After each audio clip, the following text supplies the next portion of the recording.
Assalamualaikum guys. Jadi, kali ini aku mau ngejelasin tentang novel nih. So, tonton terus ya sampai akhir. Novel. Emang apa sih novel? Novel itu pengertiannya prosa yang berisi cerita kehidupan tokoh dengan menonjolkan watak atau karakter. Jadi, novel itu karangan bebas yang berisi cerita kehidupan tokoh gitu dengan menonjolkan watak atau karakternya. Terus, ciri-ciri novel apa aja sih? Yang pertama, itu memiliki lebih dari satu alur dan berkembang. Maksudnya di sini gak mungkin dong kalau misalkan novel itu alurnya cuman itu aja gitu. Jadi bebas si penulisnya itu mengembangkan alurnya. Terus yang kedua, itu lebih dari satu tokoh. Kalau misalkan novel isinya satu tokoh doang, nggak seru dong.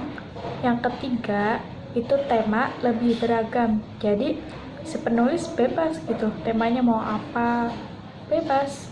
Terus yang keempat, latar belakang yang berkembang atau bergerak. Maksudnya di sini tuh latar belakang, misalkan latar belakang waktunya gitu, latar belakang tempatnya gitu. Gak mungkin kan di situ-situ aja ceritanya, misalkan di sekolah terus, gak mungkin kan, bosen juga lah. Nah, itu ciri-ciri novel. Terus apa sih jenis-jenis novel?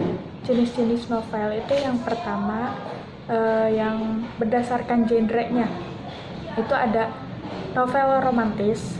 Novel romantis itu yang tentang cinta-cintaan. Terus yang kedua itu novel komedi atau yang isinya tuh kayak lucu-lucu gitu loh. Terus yang ketiga itu novel misteri, sesuatu yang harus dipecahkan gitu. Terus yang keempat itu novel horor.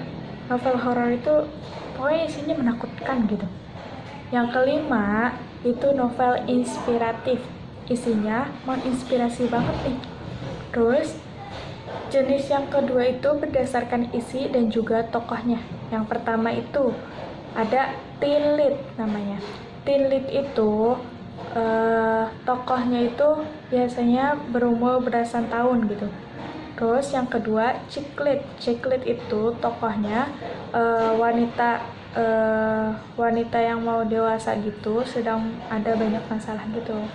Terus yang ketiga ada song lead. Itu biasanya isi novelnya itu diambil dari sebuah lagu. Nah, terus menafsir pandangan pengarang. Apa sih menafsir pandangan pengarang? Maksud menafsir pandangan pengarang itu menafsir apa saja yang terkandung dalam novel. Dalam hal ini termasuk di dalamnya menafsir tentang pesan pengarang, kalimat konotasi, kaitan fakta dengan kehidupan yang ada, dan menemukan nilai-nilai kehidupan yang disampaikan oleh si penulis. Jadi kita nyari sesuatu pesan di dalam novelnya itu, penulisnya itu kira-kira mau memberi pesan apa sih gitu. Nah, ini contoh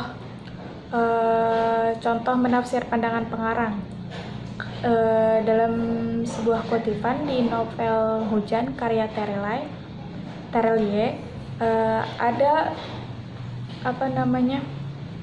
ada kalimat begini: karena kenangan sama seperti hujan, ketika dia datang kita tidak bisa menghentikannya. Bagaimana kita akan menghentikan tetes air yang turun dari langit? Hanya bisa ditunggu hingga selesai dengan sendirinya. Halaman 201 itu dikatakan oleh Maryam. Jadi di dalam kutipan novel tersebut, penulis mendeskripsikan tokoh Maryam itu sebagai seseorang yang selalu berpikir positif gitu. Hal ini terbukti ketika tindakannya gitu, yang berusaha menenangkan Lail. Lail akan kenangan sosok Soke Bahtera yang selalu menghantuinya. Seperti yang dikatakan Maryam, kita tidak akan bisa menghentikan hujan atau kenangan yang datang pada pikiran kita. Kita hanya bisa menunggu hujan itu reda. Karena dengan begitulah kita bisa berdamai dengan memori kita. Sekian dari saya. Mohon maaf apabila banyak kekurangannya. Wassalamualaikum warahmatullahi wabarakatuh.